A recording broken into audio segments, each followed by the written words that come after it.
Patrick Hilby, welcome to the Call Room Road to Seattle. A privilege and a pleasure to welcome you on. How are you doing this evening? I'm doing great. Yeah, thank you for having me on. I really appreciate it.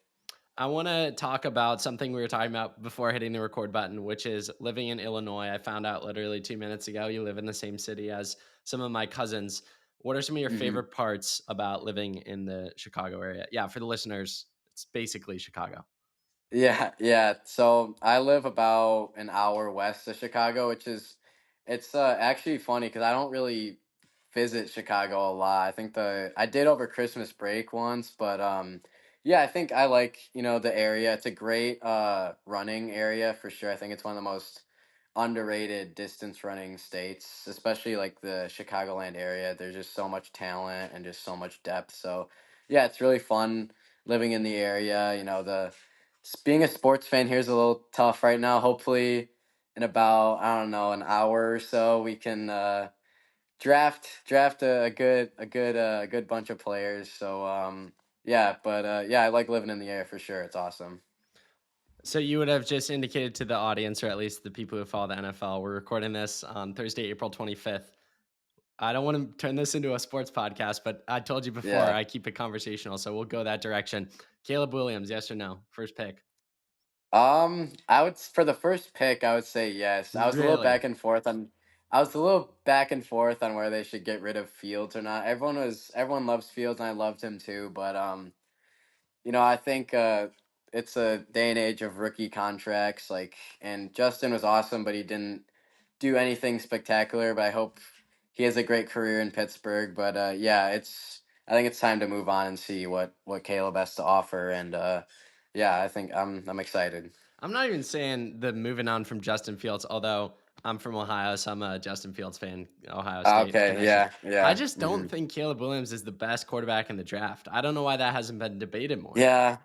I don't know. I get a little PTSD with Drake May since Mitch Trubisky, North Carolina. We drafted him, but yeah, I don't know. There's a lot of good. Jaden Daniels was good this year, and yeah, I don't know. We'll see. We'll see what they dial up. I don't know. JJ McCarthy definitely. If we draft JJ McCarthy, that'd be a pretty big issue. That would be quite But the storyline. yeah, yeah. But yeah. Who knows? We'll see. We'll see where he's at. I don't know. Yeah, his husband year was very, very good, but this past year was just Yeah, this past, yeah, a little brutal. bit underwhelming. But A little you probably don't underwhelming. know this about me. My dad grew up in Wisconsin, so the Schluter family's Packer fans. So please draft Caleb. He'll throw Oh, some nice oh picks to us. wow. So Yeah, yeah. we'll We take need it. to beat you guys at least once this year. Yeah, I it's don't been know though. rough. Jordan Love balling out, man. Like Yeah, I last few know. weeks of the season, best I know. quarterback. Yeah, yeah. We'll see. But I've been seeing all this stuff on mhm. social media about the Bears like new Lakefront Stadium. I saw a Oh number 4 yeah. billion. I'm like, where are y'all getting 4 billion from? I don't know. Originally it's supposed to be in Arlington Heights. They bought the land, I'm pretty sure, in Arlington Heights, and now they're moving it to the lakefront. But it looks really nice, but yeah, I don't know. They haven't really showed like parking because traffic down there gets pretty bad, obviously, and yeah, but it looks super nice. You can host big games now, but yeah, that's exciting. I've never actually been to a Bears game though, so won't get to experience the original Soldier Field unless I go to one in the next few years. But yeah, that was cool. I think if you like win a national title or set a national record, you should like throw out the first pitch for a Cubs game.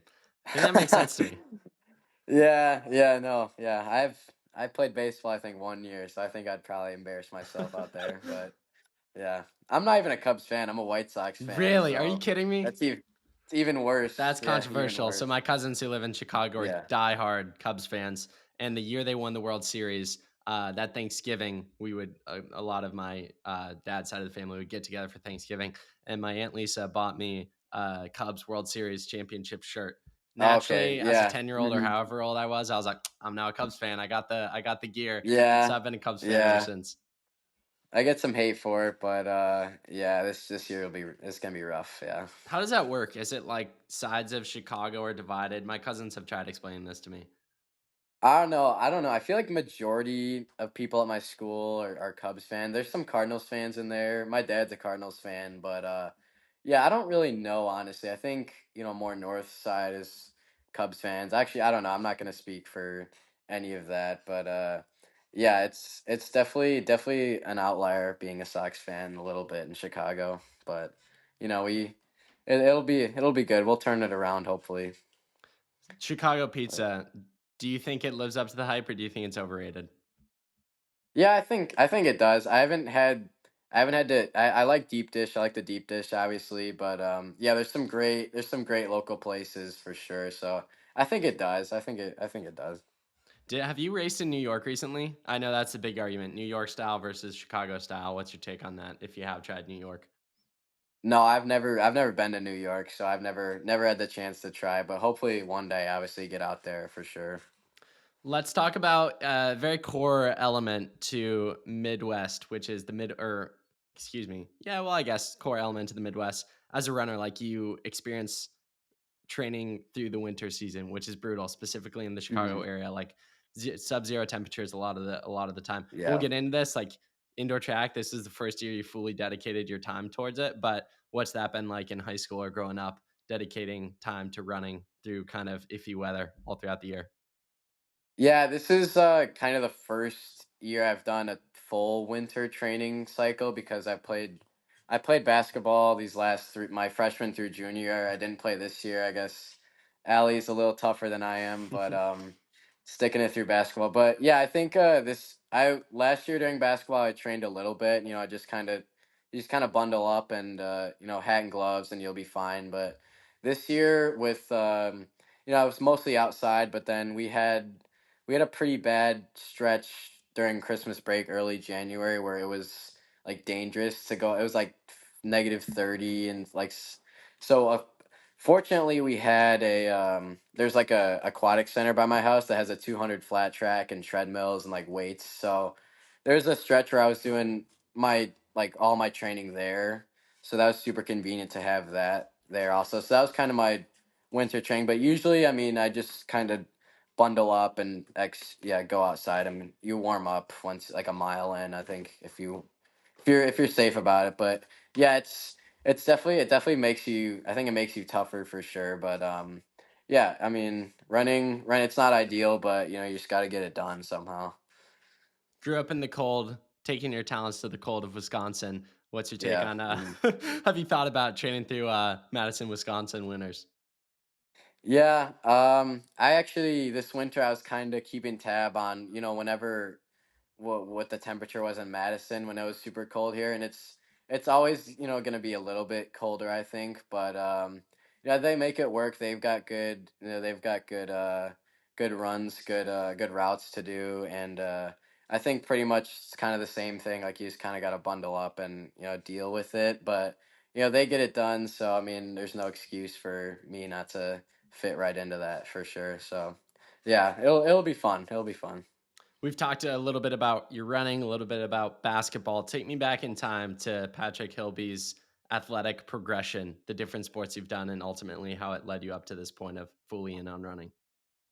Yeah, so middle school, basketball, football, track. Middle school track was for me, and even freshman year, sophomore year was kind of just sprinting, jumping, and then once the summer going into freshman year, our I was playing football, and our season got moved to the spring because of the COVID. So nothing to do in the fall. So my parents and one of my friends was like, "Hey, you should try cross country." So I ended up doing cross country. No summer training, and ended up doing pretty decent. I think I made the top seven, and yeah, I didn't enjoy it too much. But then freshman year after cross country, I did basketball in the winter, football in the spring, and then track in the fall. Still sprinting, long jumping, and then I got put on the 4x8 a few times and ended up getting down to a 159 for a split my freshman year. So I think that was pretty promising, and I was like, okay, maybe I'm not a sprinter anymore or a jumper. So that summer, I still played football my sophomore year. Played football the whole fall, and then basketball in the winter also, and then track in the spring. This was kind of the turning point where I started to realize that track was going to be my main sport. I had a great season. I ended up running 153 as a sophomore at the state meet, I got third, and then 49 in the 400. And then that summer, I had to make a decision like, when are you gonna like, what are you gonna do, football or track or cross country? And I knew the right decision was to end up doing cross country, which is what I ended up doing. But it was super hard, obviously, to leave all my good friends who played football and just to leave the sport as a whole because I've played it since fifth grade, and it's been a really big part of my life and my sports career. So hard to leave that, but yeah, cross country definitely helped for the 800 my junior year, and then I still played basketball as a junior, and then ended up doing track obviously junior year, and then summer or I decided to like not do basketball just with the risk of getting injured and just kind of putting it all out there for the track season this year. So yeah, it's been great, and yeah, I don't really have any regrets. I think it's very important. I think I mean runners can you can get it done by doing cross country and track all 4 years, but I think you should also just at least try to play multiple sports and not just run the whole time. So I think you work on a lot of different things like plyometrics, weight room for football, obviously, and just competing in a different way. I think is pretty beneficial for sure. As you kind of mentioned there, football was a Mhm. big part of your life and a big love. We have seen as of Yeah. late, I feel like it's a conversation every year, football speed versus track speed, people going back Yeah. and forth. And Hmm. we have seen a few players throughout the years try to do both, or track and field Hmm. athletes after they retire go into the NFL and vice versa. Hmm. After the track career is over, would you ever consider trying to ball up again, get on the turf? I don't know. Yeah, maybe one more time, put the pads on, but I don't know where I would go. Maybe I still every once in a while, run a few routes if because my good friend is the quarterback. So if I want to play catch with him or something. But yeah, definitely would want to do that for sure. I think that'd be fun. When people think of you, they do think like 800 specialist, best in the country at the eight, but you do have some wheels. I think on Tuesday, was it? You ran like 22 point in the 200. Um, Yeah. Hmm. so you're really fast. When I know like football is a little earlier on in the career, but like if you were to line up and run routes against, cornerbacks at your school, would you dust them? I mean, our football team's pretty small. We only have like 25 people through the entire program. Really? So yeah, I think I'd be a good slot receiver on a varsity team, maybe running back. I run some so I have pretty quick feet. I'm pretty quick on defense and basketball. So I think I'm not like super duper explosive obviously, but yeah, I think I'd be a pretty decent varsity like slot receiver that can get down the field pretty good. I think a mistake a lot of people get into is and I definitely made this mistake in high school and growing up was like just getting ultra obsessed with one sport instead of Hmm. doing multiple things, focusing on the season they're in, and then getting to the next season before ultimately deciding what sport to pursue and see how far they can go Yeah. within it. Hmm. For you, do you feel like you will have longer longevity in the sport because you didn't specialize in running super young?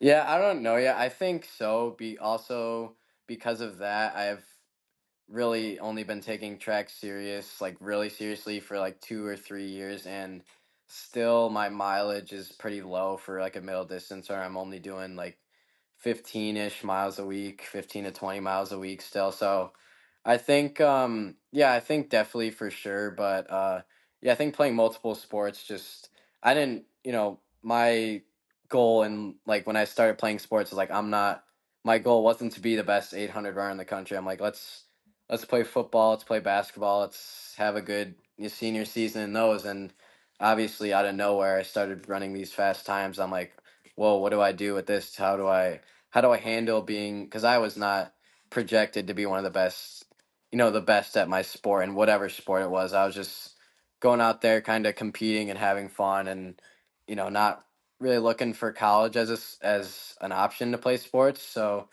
when I started running these fast times, it's like, oh, I mean, the smart decision would just be focused on running. So I think I definitely took my time with it, and but yeah, made the right decision. I think it's worked out.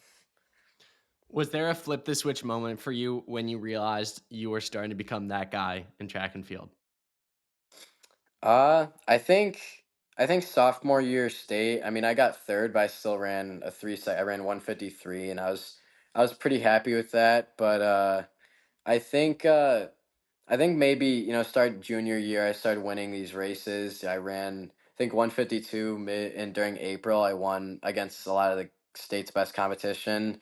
Then I won my state meet in even split 55-55. I ran 150, and then 5 days later I went to Festival Miles and race Dan Watke.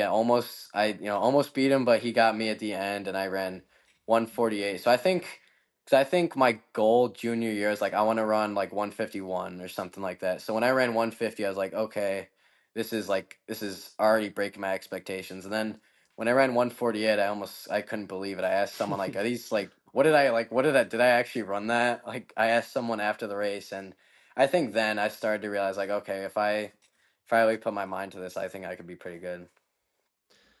Was it crazy the realization of running 148 after a winter of playing basketball and not even like 6 months before you Yeah, weren't even like running consistently. You were focusing on another yeah, sport. it was definitely it wasn't like but it was definitely like a little mental, like hard, like I'm playing basketball and not really training very much, and I'm seeing in January guys are already running 151, 150, even sub 150. Like when I watched Tenoda's race at New Balance Indoor, I was like, wow, there's no way they're running this in March. Like I have barely cracking 154 indoors. And then I think just like trusting the process and, because I lined up with a lot of those guys later in the season. So yeah, I think it's just kind of trusting the process in your training. But yeah, I mean, I did not think a 148 was going to happen. Even like a sub 150, that would have been like, oh my goodness, that's amazing. So yeah, definitely surprised myself with that one. Of course, there are good guys in the eight this year to compete against, and I'm sure more guys Hmm. will come up Oh yeah. like Yeah. you did last year, where like they run 148 and they're like, where did that come from? But with that Yeah. being said, Hmm. last year I feel like there were so many dogs in the eight, from like Dan Watke Oh, to yeah. Tenoda to even like Birnbaum when you drop below. They all Mhm. ran Oh, super yeah. fast, and I feel like you're the one guy that really came out of that season with another season left. What's kind of your mindset going into this senior year where a lot of the competition from last year is now graduated and it's kind of your moment to shine? Yeah, I think it's definitely well. You still had I think Tyler Matthews also ran 148 as a junior, so I was definitely eyeing on him, and I got to race him at Arcadia, which is super fun. But you just gotta kind of stay humble with it and just know that there's gonna be guys like me, like who are juniors now, that are just gonna come out of nowhere and run super fast. I know, Colin Abrams from Bolus, I think, is the number one junior right now. Noah Nielsen. I mean, there's just so many guys in the 800. Even a guy from my state, Trey Sato, he ran 150 at Arcadia. So I think just at the end of the year, I mean, there's just gonna be so many people running fast, and yeah, you can't settle for anything in training just because number one in the country. There's guys that are hungry, and there's guys that are, putting in the work just like me and are gonna get faster. Because I think for me, the reason I ran so fast last year is because I was in one of those. I was in the race with Dan Watke. I was in the race with Tenoda, and some of these guys are running by themselves at random meets. So I feel like once they get into a race, like big atmosphere, you know, 80 degrees out. I mean the adrenaline's pumping. I mean they're gonna run some super fast times for sure. You mentioned Tenoda a few minutes ago, and he's a guy that kind of flew under the radar all year, was really fast in the eight, but when he stepped up to the Hmm. mile distance, no one thought about him. No one talked about him at Hmm. Festival of Miles. Granted, I don't think you're running like a mile at a national meet this year. Correct me if I'm wrong there. Um, I No, I don't think okay. I don't think so. No, yeah. But Tenoda broke four, right? And I think Hmm. literally no one saw it coming except him. Yeah, You got a yeah. 4:10 mile PR. Could you turn Hmm. some heads potentially? Would we see a sub four attempts? Um, yeah, I mean, I ran 410 in February, and we just had a big mile race last weekend in Illinois, and I got second, and it was super cold. It was like 30 something degrees. I ran 4:14. It wasn't great. I wasn't feeling good, but I think on, a nice warm day, like Festival Miles was last year, the adrenaline kicking. with other great guys. I don't know if I can go sub. I don't know, honestly. I have no idea what I can do in the mile. This is only my second year running the event. I didn't run it at all in middle school. I think last year, my junior year, is the first ever time running the mile. So I think I have a lot of ceiling in that event, especially because my mileage is so low. So I think once I get into college, they put more mileage on me and just more experience and just every race. I think my ceiling in the 1500 is pretty going to be pretty high, but right now I don't. I could probably go 405 something if at the end of a race, if I'm or at the end of the year, if the weather's great and I'm feeling great, but I have no idea. I can't. I know much. I know as much as you do on that, honestly. So, yeah. A distinct thing that's come out of your races is your racing style, which is kind of Prefontaine esque. You like to race from the front. Where did that come Mhm. from, and why is it something you're starting to embrace? And just like you turn on the TV, if Patrick's running, he's going to be running from the gun to the tape. Yeah, honestly, that's just kind of how I've been running it all throughout high school. Just kind of, there's really no. I think there's a few races where I was like, okay, you don't need to be leading. Like I did not need to be leading at New Balance Outdoor against Tanoda or Dan Waukee, but normally now I think I'm confident in my strength that I can lead. I don't know. I just especially indoors in an 800 when it's so fast and there's so many curves. Like there's no reason to be stuck in that traffic and not be able to make a move on the curve. And I think it's same for outdoors. Like there's no reason to be humped in the back like when it's such a fast race and it's anything can happen. I think it I just mentally I think it's just more comfortable for me to be in control of the race and just be out front and respond to any move that are made. But I do think my next 800 I'm going to run, which might be in a week or so, I might try to like negative split style kind of just to get a different feel for it rather than just going out really hard and just positive splitting. But yeah, I think it just mentally for me, it's just more comfortable for me to be out front and just control the race. As someone who's more new to like intent, serious, track and field mindset training, this is my sport. I feel like your ceiling is so high in the sport, and there is so much that even you're probably going to surprise yourself in the years to come. I think Hmm. a mark that gets thrown around every year. One, Alan Webb's mile record gets thrown around every year, but two, Yeah. Michael Granville's 800-meter record of Hmm. 146.45 gets talked about every year. How much is that number Yeah. imprinted on your brain? And is it something that you've thought about, or more so just I'm going to run each race and see how fast I can go and not really care too much about the records? Yeah. It's definitely in my head, for sure, but like I've been thinking about it for, since last year, obviously, but I feel like times like that gets thrown around like, oh, he can break that record this year, but that's just such a fast time for high school. But honestly, I don't know what I'll be able to do. My next fat, I mean, I'll run at Brooks fresh. I think that if I were to go for it, it'd be there. But honestly, for me and where I'm at right now, like I don't really. I'm a senior in high. It's only high school at the end of the day. Like if you break a high school record, that's awesome, and that's a really great achievement. But you still got like college. I mean, you're gonna go to college, and no one's gonna really care what you did in college. You're gonna go back to the bottom of your depth chart, and you have to work your way up in the NCAA just because you're gonna go to a meet and no one's gonna care you ran fast in high school, which is just the reality of it because there's so many fast guys in the NCAA. But I'm not gonna say that I'm not gonna try to break the record because I think I have a solid shot at it. If I'm feeling great, the weather's good competition, no wind.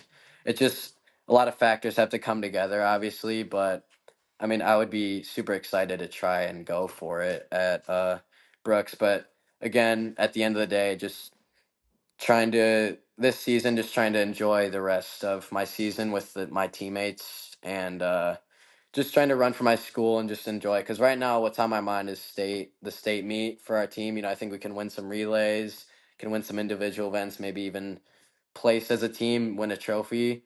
So that's on my mind right now. I'm not even like thinking about national records or any of that stuff right now. But yeah, just trying to run for my teammates and enjoy that. But it's definitely sitting in my mind, just not the number one priority for sure.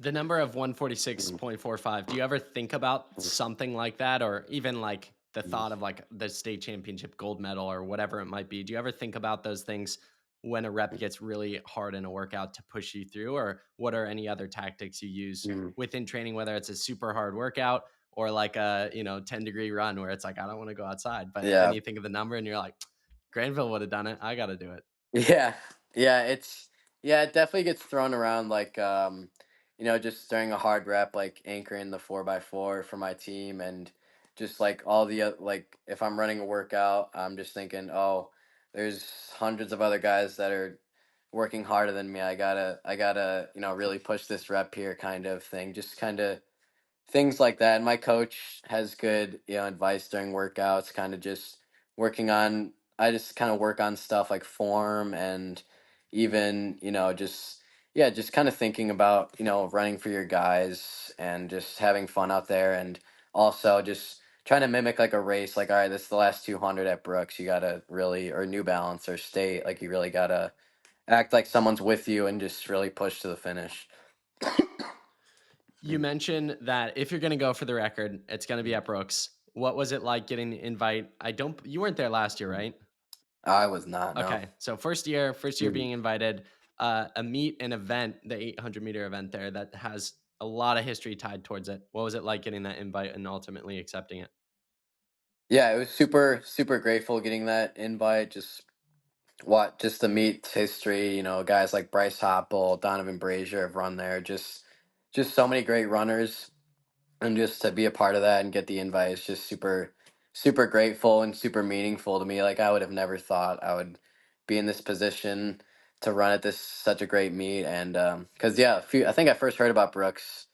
Um, Either when I think when Simeon broke four there or something like yeah, I think that's when. But yeah, just like oh my goodness, this meet is crazy. Like there's no way I can run at this meet. And now just getting that invite I think just means so much, and I'm definitely going to like take advantage of the opportunity. Like don't waste the opportunity that you get to run with the best guys in the country.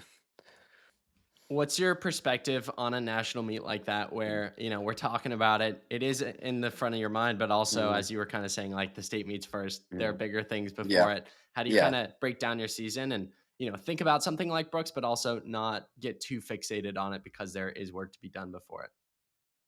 Yeah, I think just kind of focusing on your school season first is really important. And yeah, thinking about races like Brooks, obviously you want to run fast, but you also want to win. Also, I think Arcadia, I didn't run as fast as I would have liked to, but I still got the win against the best guys in the country. So you can't really be too disappointed with that. So even if I don't run as fast as I would like to at Brooks, still getting, I think the first option is just beating the person next to you and just getting the win against the top high schoolers in the country. And yeah, that's kind of the number one goal for sure. But yeah, right now just obviously state meet. I don't just because there's prelims and there's finals. I don't know if I'll be running any fast times at state. Just kind of going for the wins on there and just running for my team. But yeah, pretty much we're going into our championship season pretty soon, and then state, and then I don't know if I'll race before Brooks at all. I don't think I'm not sure. And then Brooks and then New Balance outdoor. So it's kind of like state and then just postseason, just sharpening and maybe obviously still running workouts, but not maybe take a week or two off, maybe take like a few days off and just prepare for those races. You mentioned the Arcadia race a few times in our conversation. So diving Hmm. deeper into it, I feel like it was the one like serious eight that you've done thus far this year Yeah. on the national stage. You, I would say, dominantly win and do your thing from gun to tape. You run Yeah. 149 point. Take me through that race. Yeah, that race was it was a great race, I think. Great weather, great competition. Got out like I normally do in the lead, and I couldn't feel anyone. I was not like surprised, but I was a little bit like, oh, I'd maybe think I'd have a little more in the first lap with the other guys. Sorry. And then I came through, I think I saw 53 mid, which last year I'd have been like, that is moving. But this year I'm like, oh, that's not fast, it's not slow. So I think I saw that time and I'm like, "Oh shoot, I gotta go now." So I started kicking with like 350 to left, and definitely paid the price the last 100 as I kind of got hawked down, but still came up with the win. I definitely learned a lot from that race, and it was a super great meet, super great environment, great talking with the guys and running against the best in the nation. So yeah, can't complain about it. Just learning that you can't really kick with 350 left. What would you say to someone listening today who looks up to you in your progression Mhm, and journey in the sport, even in relation to talking about the Brooks meet? You know, a meet you mhm, heard about a few years ago, never thought you'd get invited to, much less headline an event, a race there, mhm. to now, yeah, being that guy who's like going, headlining an event. What would you say to the person who looks up to you, wants to have a similar progression and journey? Yeah, I would say just trust the process and just trust whatever you're doing in high school because honestly, yeah, just important. It's important to be a high school kid. It's important to go out with your friends, go do those fun things, and yeah, I think just kind of trusting because if I was all about running my freshman year, I would have been pretty down on myself. Seeing guys running 148 and me being 11 seconds behind that, and you just kind of got to trust your progression. Like, who knows? Maybe a 5 second PR is coming, or, hey, I'm thinking about playing basketball. Go do that. Like, you're not going to you're not going to gain much. Like as a freshman or sophomore in high school, even a young kid. Like I would say, middle schooler, just play other sports. Like have fun. Don't make it all about running, and don't get wrapped around times and goals because some people mature out they peak later than like other people do. Like who knows, maybe as a middle schooler you're not running as fast as the guys that are next to you, but in high school you grow a little bit and you mature and now you're beating them, and it's just kind of like, yeah, just kind of trusting in your yeah, just kind of trusting in the process honestly, and just you know, that there's a light at the end of the tunnel, and everything happens for a reason, and you just gotta trust the plan, and that you'll get there someday. It's just a matter of time. Like everyone peaks differently, everyone progresses differently. So you don't compare yourself to others honestly, because that's something I didn't struggle with, but I caught myself doing a lot, and yeah, you can't do that because you could get really really down on yourself if you compare yourself to others, because track and field is a sport where literally it's the stopwatch. Like, am I faster than you? It's definitely the sport where you can compare yourself the most to others. And I would just say, like, if you're not gonna, you don't have to be the fastest in the country as an eighth grader or as a freshman, or even you don't have to be the fastest in the country in high school. You just gotta work hard, and just knowing that if you're getting better every day, if you're better than yourself yesterday, you just kind of gotta be 1% better than yourself than you were yesterday. So I would say just focus on yourself. Don't compare yourself to others, and just trust in the process, I think. I love it. Super wise there. Very wise for your age. Patrick, you've run 22.05 in the 200, but you've also run on the complete opposite spectrum, 1503 on the grass. I have to ask you, do you have the best range in the country? I would say yes, reading those numbers. I've never read numbers like that. I've never had a I guest with that yeah, range. I don't know. Yeah, there's some guys out there that have pretty elite range they can go that, but yeah, I don't know. I can't really say anything about that, but I do know that I have very good, speed that I just showcased a few days ago, and I think I can go a little faster. I think I'm running another 200 on Monday, like fresh. Maybe I can go in the 21s, and yeah, I don't know. I think yeah, one thing that makes me great is I have very good range, and I think having great speed. I'm not an elite sprinter, but I'm not an elite cross country runner, but that makes great for an 800, a mile, and even a 400. So, yeah, I would say my range is one of my key factors that makes me good. Patrick, one final serious question for you today. What are some of your ambitions in the sport of running, whether it's the Olympics, NCAA title? What are some things you want to accomplish in the sport before hanging up the spikes? Yeah, that's a great question, and honestly, right now, just doing good at my state meet, having a great high school track season, just kind of leaving a legacy for younger people, and then obviously running professionally would be an amazing opportunity, but yeah, obviously you have to have a backup plan. So I'd hope have a great college career and getting a great job after, doing well in school and college. But if I were to, go that plan A route of running professionally, I would say having a great NCAA season with my team, running a good DMR, running a good, 8 and 15, maybe, yeah, NCAA champion in either the 8 or the 15. And yeah, the Olympics, I mean, that's obviously a very lofty goal, but with my progression, I don't know. Yeah, anything can happen, honestly, I think. So obviously the goal is to run professionally, but the realistic thing right now to be just do well in school and just have fun with the team in college, but honestly still having those ambitions in the back of your head that you want to go win an NCAA title, you want to go professional, you want to make an Olympic final and stuff like that. So that stuff's definitely in my head, but obviously you have to stay humble and level-headed, and yeah, I think that's kind of where I'm at right now. Patrick, final question for you to wrap up our conversation today. June 12th, off the racetrack in Seattle. What's something you're looking forward to doing off the track?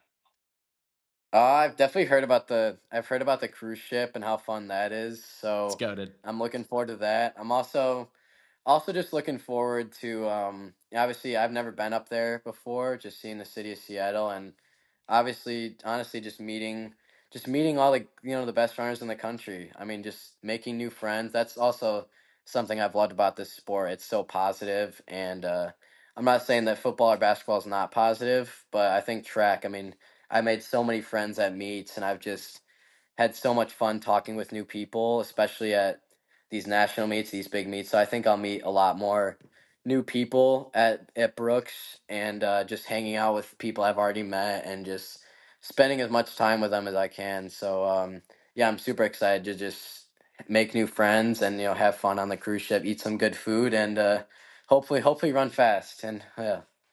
Well, Patrick, it's been a privilege speaking with you. Thank you so much for sharing your story, answering a bunch of fun questions. And yeah, you're an inspiration. Really appreciate you taking the time. And I will see you June 12th in Seattle. Who knows? Maybe breaking a record or two, or I would not be surprised if something special goes down. Regardless, excited to see you run. And yeah, keep crushing it, man. Yeah, thank you so much for having me. I really appreciate it. And yeah, I'll see you in June.